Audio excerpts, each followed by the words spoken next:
श्री स्वामी समर्थ चरित्र सारामृत अध्याय 4. श्री गणेशाय नमः. मुखे कीर्तन करावे अथवा श्रवणी ऐकावे, षोडशोपचारे पूजावे स्वामी चरण भक्तीने. न लगे करणे तीर्थाटन, योगाभ्यास होम हवन, सांडोनिया अवघाशीन नामस्मरण करावे. स्वामी नामाचा जप करिता चारी पुरुषार्थ येती हाता. स्वामी चरित्र गीत ऐकता पुनरावृत्ती चुकेल. गताध्यायाचे अंती अक्कलकोटी आले येती. नृपराया दर्शन देती, स्वेच्छेने राहती तयापुरी. चोळप्पाचा दृढ भाव घरी राहिले स्वामी राव. हे तयाचे सकृतपूर्व नित्य सेवा घडे त्याते. जे केवळ वैकुंठवासी अष्टसिद्धी ज्यांच्या दासी. नवविधी तत्पर सेवेसी ते धरती मानव रूप. चोळप्पा केवळ निर्धन परी स्वामी कृपा होता पूर्ण. लक्ष्मी होऊन या आपण सहज आली तया घरी. कैसी आहे तयाची भक्ती नित्य पाहती परीक्षा येती. नाना प्रकारे त्रास देती परी तो कधी न कंटाळे. चोळप्पाची सद्गुणी कांता तीही केवळ पतिव्रता. सदोदित तिच्या चित्ता आनंद स्वामी सेवेचा. स्वामी नाना खेळ खेळती विचित्र लीला दाखविती. नगरवासी जनांची भक्ती दिवसेंदिवस दृढ जाहली. स्वामी केवळ ईश्वर मूर्ती देशोदेशी झाली ख्याती. बहुत लोक दर्शना येती कामना चित्ती धरोनी. कोणी संपत्ती कारणे कोणी मागती संताने. व्हावी म्हणून या लग्ने येती दूर देशाहुनी. शरीर भोगे कष्टले संसार तापे तप्त झाले. मायामय पसाऱ्यात फसले ऐसे आले कितेक. सर्वांशी कल्पद्रुमा समान होऊनी कामना करती पूर्ण. भक्त काजास्तव अवतीर्ण मानव रूप जाहले. भक्त अंतरी जे जे इच्छिती ते तेच यतिराज पुरविती.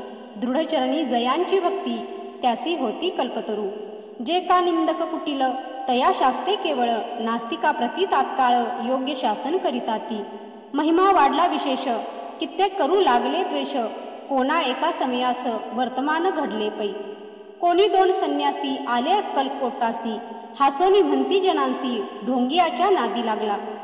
हा स्वामी नव्हे ढोंगी जो नाना भोग भोगी. साधू लक्षणे याचे अंगी कोणतेही नसतसे. काय तुम्हा वेड लागले वंदिता ढोंग्याची पाऊले. यात स्वार्थ ना परमार्थ मिळे फसला तुम्ही अवघेही. ऐसे तयांनी निंदिले समर्थांनी अंतरी जाणिले. जेव्हा ते भेटीस आले तेव्हा केले नवलेख. पहावया आले लक्षण समर्थ समजले ती खून. ज्या घरी बैसले तेथोन उठोनिया चालिले. एका भक्ताची या घरी पातली समर्थांची स्वारी. तेही दोघे अविचारी होते बरोबरी संन्यासी. तेथे या तिन्ही मूर्ती बैसविल्या भक्ते पाटावरती. श्री स्वामी आपुले चित्ती चमत्कार म्हणती करू आता. दर्शनेच्छू जनसंख्यात पातले तेथे क्षणार्धात. समाज दाटला बहुत एकच गर्दी जाहली. दर्शन घेऊन चरणांचे मंगल नाव गर्जतिवाचे. हेतू पुरवावे मनीचे म्हणून या विनविती. कोणी द्रव्य पुढे ठेविती कोणी फळे समर्पिती. नाना वस्तू अर्पण करीती नाही मिती तयांचे. कोणी नवसाते करती कोणी आणुनिया देती. कोणी काही संकल्प करीती चरण पूजिती आनंदे. संन्यासी कौतुक पाहती मना माझे आश्चर्य करीती. क्षण एक तटस्थ होती वैरभाव विसरोनी. क्षण एक घडता सत्संगती तात्काळ पालटे की कुमती. म्हणून कवी वर्णिताती संत महिमा विशेष. स्वामी पुढे जे जे पदार्थ पडले होते असंख्यात.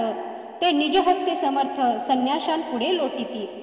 पाणी सुटले त्यांच्या मुखासी म्हणती यथेच्छ मिळेल खावयासी.